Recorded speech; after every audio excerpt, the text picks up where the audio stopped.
kindly subscribe to this channel for us and help us grow this particular channel. This will be our first video on this particular channel. In the first time I will hear this particular channel, make sure say be me subscribe button, so we are not turning notifications on, so that anytime we drop a video, you will be the first to be notified, and then you come here and watch our channel for us. Now we are here to talk about sports, entertainment, politics, trending issues, and other things happening in our environment. This particular video will be about sports, and so I'm here to give an update on the recent Ballon d'Or that just happened a few days ago. So the 2025 Ballon d'Or ceremony happened on Monday, 22nd of September 2025 in France.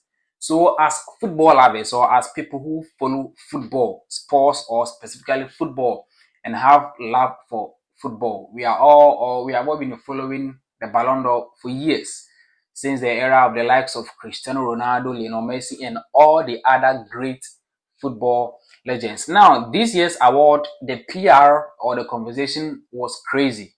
When you go on the internet, like, you will hear people supporting Lamine Yamal, others were supporting Ousmane Dembele, some were also supporting Rafinha, even Kylian Mbappe somehow came in the conversation. But Ajebo, Eja Enyaba, Yewie Ballon d'Or, and the overall winner no Obia any swatin wine. So I'll give you guys an update or a tour list of all the winners in the various categories in this year's Ballon d'Or. So I will start off by talking about the criteria that the French football magazine uses to select the winner of the Ballon d'Or. Don't forget that people vote. We have the national teams who are part of FIFA, so they all vote. Captains of the various national teams, coaches, and then journalists around the world, they all vote to choose the winner. But these are the criteria that the French football magazine uses. So one, they use individual performances, decisive and then impressive character. So as a nominee, you need to have some kind of personal or individual performance that will propel you to be nominated and to eventually win the Ballon d'Or. Let me also say this. The Ballon d'Or is the most prestigious football award we have on the planet. You cannot compare any award to the Ballon d'Or. So every footballer dreams on winning the Ballon d'Or one day. And so the first one is they use individual performances. So player so to put it up, performances be on a field of play, impressive. It should be decisive, and so to me chess a ball. Secondly, they talk about team performances and then achievement.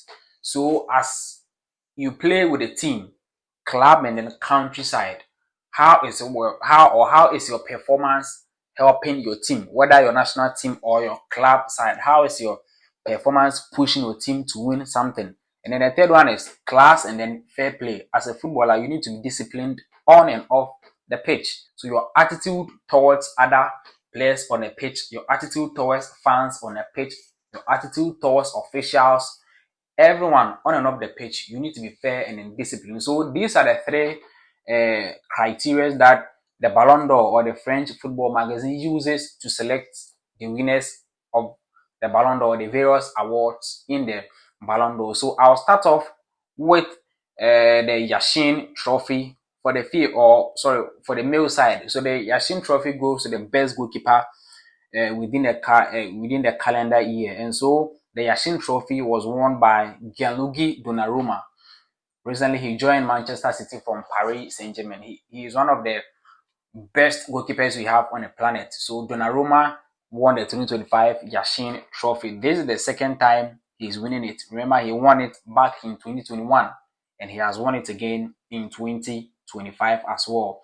And then we move on to the men's coach of the year. So this one goes to the best coach within the calendar year, and arguably or undoubtedly, yes, let me use that word, undoubtedly, Luis Enrique of Paris Saint-Germain deserves it, and he actually won it. So the winner was Luis Enrique of Paris Saint-Germain. He took Paris Saint-Germain to win their first ever UEFA Champions League trophy. You remember last season, Paris Saint-Germain won all the competitions that they played, with the exception of the Club World Cup. from the French League A to the Champions League to the Coupe de France to all the competitions that they played, they won it. And so Luis Enrique, there is no doubt he deserved that particular award. Then the third one is the Yashin Trophy for the females. So that is the best goalkeeper on the female side. That one went to Hannah Hampton. So she's the goalkeeper for Chelsea women's team. And then the English women's team. Don't forget that they won the women's Euros as well. And so she also deserves it. She's 24 years of age, Hannah Hampton of Chelsea and then England national team. And then the women's coach of the year also went to Sarina Wigman. She's the coach of the English or the England women's team. Yes, so she's also 55 years of age. Yes, she won the women's coach of the year. Before I move on to the next category of awards, don't forget that Diego Jota, may his soul rest in peace, and his brother Andre Silva were honored at the Ballon d'Or ceremony. His wife, Ruth Cardoso, was also at the ceremony. You could see that Virgil van Dijk couldn't control his tears because on an Abobo club side, Liverpool, for a long time, and then they had that particular accident and then we lost them. So rest in peace to Diego Jota. So they were honored at the ceremony. Let me move on to the next part. And so Vicky Lopez of FC Barcelona. She is a footballer for FC Barcelona. She plays for the Barcelona women's team. She won the Copa Trophy. That is the best under 21 female player in the world. So as I speak to you now, she is the best under 21 female player in the world. Vicky Lopez of FC Barcelona. She won 2024-25 season was also mind blowing because he played 64 matches throughout the season. He scored 38 goals, provided 23 assists. So in all, he had 61 goals and assists in 64 games. He won the La Liga Player of the Season as well. He scored 5 goals against Real Madrid in the course of the season. He also provided a hat-trick against Bayern Munich. He won the La Liga, the Copa del Rey, and then the Spanish Super Cup. That is for Rafinha. So he also had a fantastic season. And so he should, when people brought him in the conversation for the Ballon d'Or, I believe it is valid because he needs to be there. Rafinha, he was a team player. He wasn't chasing personal glories. If you look at how he was playing for Barcelona and then Brazil last season, especially for his club side, FC Barcelona, Rafinha was a team player. He was providing assists, scoring, helping his teammates to score and others. So you could see that Rafinha was a team player for his club last season. Now, talking about the start for Lamine Yamal as well. He also had 61 games for both club and country. He scored 21 goals for both club and country. So I think he scored 9 goals in the Spanish La Liga. And then he had 25 assists as well. So in all, he had 46 goals and assists in 61 games for both club and country.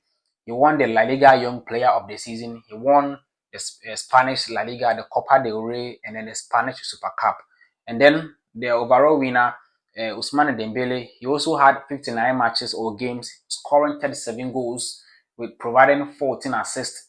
So 51 goals and assists in all. And then he won the Ligue A, that is the French Ligue A Player of the Season. He won the Ligue A Golden Boot, scoring around 20-something goals. And then Champions League Player of the Season, he won the Champions League, the French Ligue A, the Coupe de France, and then the Spanish La Liga. So these are the statistics for Ousmane Dembele. Everything shows that Dembele really worked hard last season and he deserved to win the Ballon d'Or, no doubt about that. And so he becomes the 5th French player to win the Ballon d'Or after Raymond Kopa won it in 1958. We had Michel Platini winning it in 1983, 1984, and then 1985. So he won it on 3 consecutive occasions. And then we have Jean-Pierre Papin won it in 1991. Zinedine Zidane won it in 1998. And then Karim Benzema won it in 2022. So Dembele has become the 6th French player to win the Ballon d'Or as well. And so these are some of the things that happened on the night of the Ballon d'Or. My name is General. This is Vasco Media. If you are here, don't forget to subscribe, turn our notifications on, like our video, and also share our video. I'll see you in our next episode.